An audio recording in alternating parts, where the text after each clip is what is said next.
প্রতিদিনের কথায় এই ধরনের কথাগুলো খুবই প্রচলিত।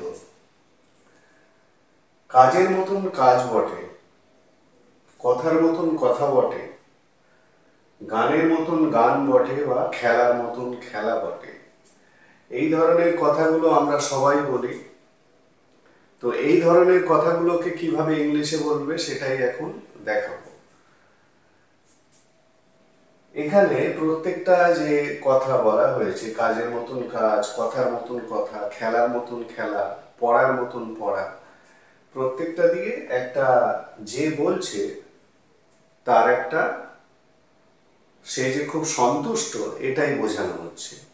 মানে সে খুব আনন্দিত হয়ে সন্তুষ্ট হয়ে এই ধরনের কথাগুলো বলছে।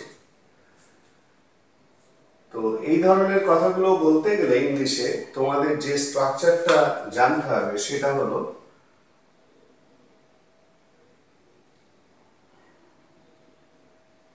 ইট, প্রথমে ইট বা দ্যাট যে কোনো একটা বসাও,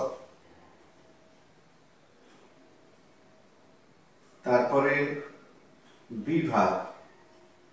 বিভাগ এখানে যেহেতু সবই প্রেজেন্টের উপরে আছে তাহলে বিভাগ মানে am is are, it that, তারপরে বিভাগ, next truly, truly plus noun, noun plus well, well plus V3।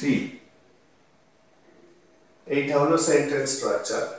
ভালো করে দেখো, ইট বা দ্যাট যে কোনো একটা ইউজ করো, তারপরে বিভাগ ইউজ করবে, তারপরে ট্রুলি, নেক্সট নাউন, তারপরে ওয়েল প্লাস V3। এবারে এক একটা করে আমি বলে দিই। ইট দ্যাট বিভাগ ট্রুলি এই অবধি একেবারে ফিক্সড, ঠিক আছে।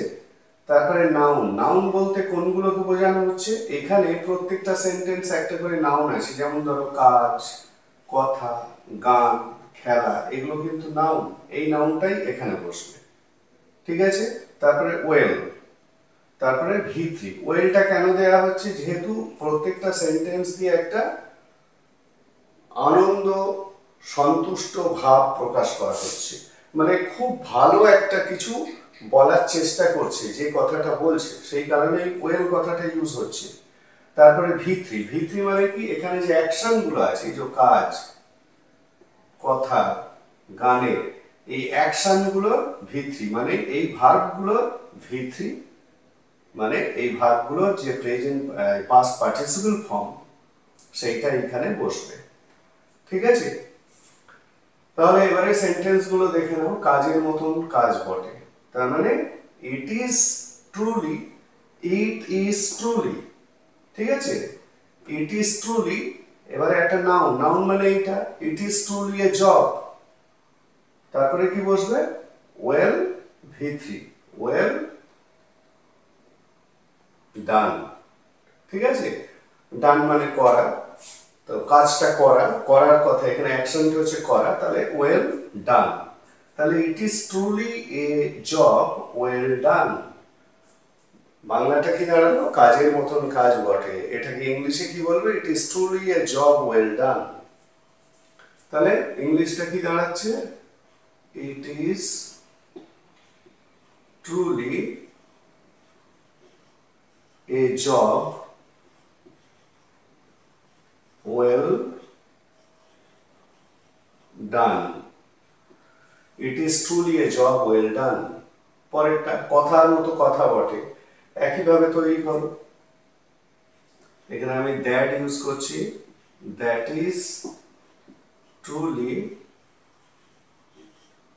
এ ওয়ার্ড, ওয়ার্ড মানে কথা, that is truly a word, পুরো এইভাবেই তৈরি হচ্ছে। দেখো, দ্যাট বিভাগ মানে ইজ, ট্রুলি নাউন মানে word, that is truly a word, ঠিক আছে। তারপরে ওয়েল, ওয়েল স্পোকেন, বলা মানে স্পোকেন, V3 ফর্ম ইউজ হলো বলা, ঠিক আছে, that is truly a word well spoken, that is truly a word well spoken, কথার মতন কথা বটে, গানের মতন গান বটে। একইভাবে that is truly a song well sung. বোঝা গেল? পুরো ফর্মুলা বা স্ট্রাকচারে ফেললেই সেন্টেন্সগুলো তৈরি হয়ে যাবে, আর কিছুই নেই। That is truly a song well sung, গানের মতন গান বটে। পরেরটা খেলার মতন খেলা বটে, that is truly a game well played. ঠিক আছে, বোঝা গেল?